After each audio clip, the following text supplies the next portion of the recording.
Hello there my friends, this is a boy and his dog and welcome to Retro Edition, where I continue to play and review every game released on the Evercade, old and new. In today's video we take a deeper butchers at Actua Soccer, the first game on the 24th Evercade Cart, Gremlin Collection 1. I apologise for the lateness of this and the following videos. I had a bit of an event with a boat, a wave and my back, and have been mostly horizontal for the last week in absolute agony. I'm hoping I've got the pain sorted a bit, so can finally record the narrations these videos have been sitting around and waiting for all week. So I'm slowly trying to work through them all. And before going in, if you know me, you know. But if you don't, just know I don't do football games very often. And I am the worst at playing in them. It's going to be a laugh, innit?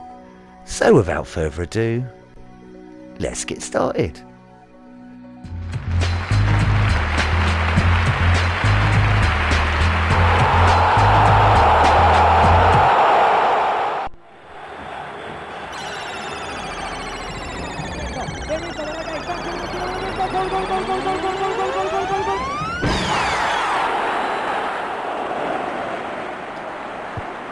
The beautiful game is back with one of its best incarnations from the 32-bit era, featuring 3D motion capture from top international footballers, commentary from the legendary Barry Davies and a TV-style presentation. There is, we are reliably informed, nothing virtual about Actua. Actua Soccer is a 32-bit football game originally released in 1995 for the PlayStation 1 and was part of the Actua Sports series that included ice hockey, golf and tennis. The Soccer line alone had a club edition and was then followed by Actua Soccer 2 and 3, which both featured soccer player Alan Shearer as the star. Actua Soccer is most notable for being the first fully realised 3D game. FIFA had 3D grounds and stadiums to play in, yes, but Actua was the first to include 3D players, even if they look incredibly basic by today's standards.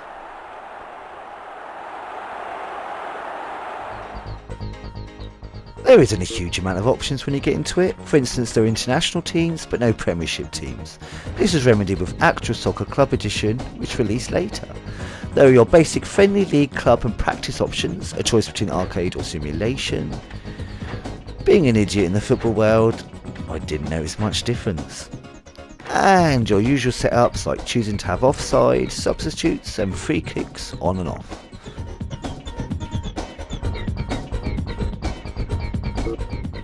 There's even a rather groovy but dated behind the scenes video. Oh, I do love a good docu.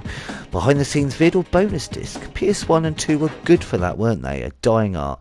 Things like this are always a lovely extra bonus, something I always thought remasters should keep in mind. Basically, I'm writing and designing the logic and the game intelligence. That part of the game will involve user control, so the user can make the game playable.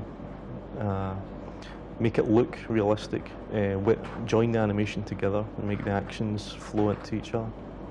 Beforehand, most people just worked on sprites, but now we've got motion capture animation. Motion capture is recording movements of people or things in 3 dimensions, so that a computer can animate figures using real movements rather than artificial animation. But if the player can match the pitch, we should be in for a good contest.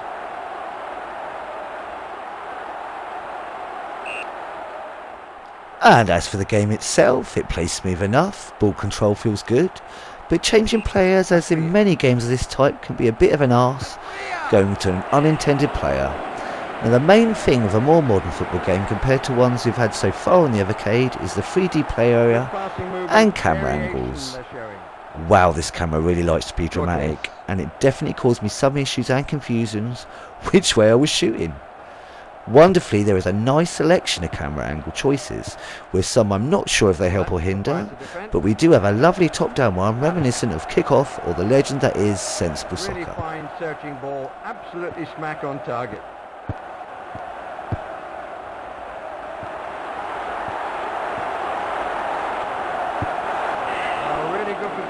Look, there's not much I can say. It's a good solid game about a sport I'm appalling at on screen and in real life. The camera work, visuals and decent audio really add to the atmosphere, and I had a lot of fun, even in my own terrible way. 2-player is a blast if you can find someone at your skill level, and I found someone as bad as me. It was a joy. Yeah, I still lost most games though. It's hard for me to play this game, but it does what it's supposed to do admirably.